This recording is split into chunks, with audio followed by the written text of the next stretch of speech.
ஒரு நாள் மரத்துல காக்கா தன்னை தானே தாழ்த்திக்கிட்டு அழுதுச்சான். என்னடா பிறப்பு இது, எல்லா பறவைகளும் அழகா இருக்கு, நம்ம மட்டும் கருப்பா இருக்கிறோமே.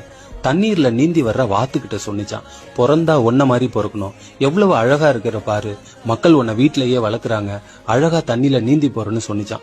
வாத்து சொன்னிச்சான், யார் சொன்னா நான் சந்தோஷமா வாழ்றேன்னு, மேல இருந்து நீ பார்க்கும் பொழுது நான் அழகா நீந்தி போற மாதிரி தான் தெரியும், தண்ணிக்குள்ள நான் நீந்துறதுக்கு என்னுடைய கால்களும் இறக்கைகளும் தண்ணீருக்குள்ள எத்தனை முறை அசைக்கணும், அதுலேருந்து வர்ற வழி எனக்கு மட்டும்தான் தெரியும்னு சொன்னிச்சான். பண்டிகை நாட்கள்ல ஆசையா வளர்த்தவனே என் கழுத்தை அறுத்து போட்டு என்ன சாப்பிடுவான், ஒவ்வொரு நிமிஷமும் நிம்மதி இல்லாத வாழ்க்கை, பிறந்தா ஒன்ன மாதிரி பிறக்கணும்னு சொன்னிச்சான். உன் கலரை பார்த்து உன்னை யாருமே வீட்டுல வளர்க்க மாட்டாங்க, உன்னை கொன்னு யாரும் சாப்பிட மாட்டாங்க, இறைவனோட முதல் படையல் உனக்கு தான் சொன்னிச்சான்.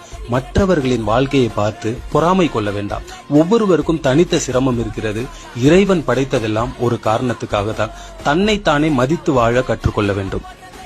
ஒரு நாள் மரத்துல காக்கா தன்னை தானே தாழ்த்திக்கிட்டு அழுதுச்சான். என்னடா பிறப்பு இது, எல்லா பறவைகளும் அழகா இருக்கு, நம்ம மட்டும் கருப்பா இருக்கிறோமே.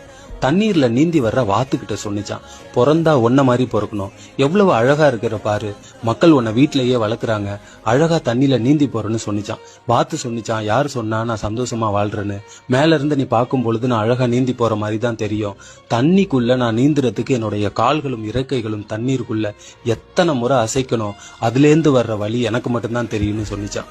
பண்டிகை நாட்கள்ல ஆசையா வளர்த்தவனே என் கழுத்தை அறுத்து போட்டு என்ன சாப்பிடுவான், ஒவ்வொரு நிமிஷமும் நிம்மதி இல்லாத வாழ்க்கை, பிறந்தா ஒன்ன மாதிரி பிறக்கணும்னு சொன்னிச்சான். உன் கலரை பார்த்து உன்னை யாருமே வீட்டுல வளர்க்க மாட்டாங்க, உன்னை கொன்னு யாரும் சாப்பிட மாட்டாங்க, இறைவனோட முதல் படையல் உனக்கு தான் சொன்னிச்சான். மற்றவர்களின் வாழ்க்கையை பார்த்து பொறாமை கொள்ள வேண்டாம், ஒவ்வொருவருக்கும் தனித்த சிரமம் இருக்கிறது, இறைவன் படைத்ததெல்லாம் ஒரு காரணத்துக்காக தான், தன்னைத்தானே மதித்து வாழ கற்றுக்கொள்ள வேண்டும்.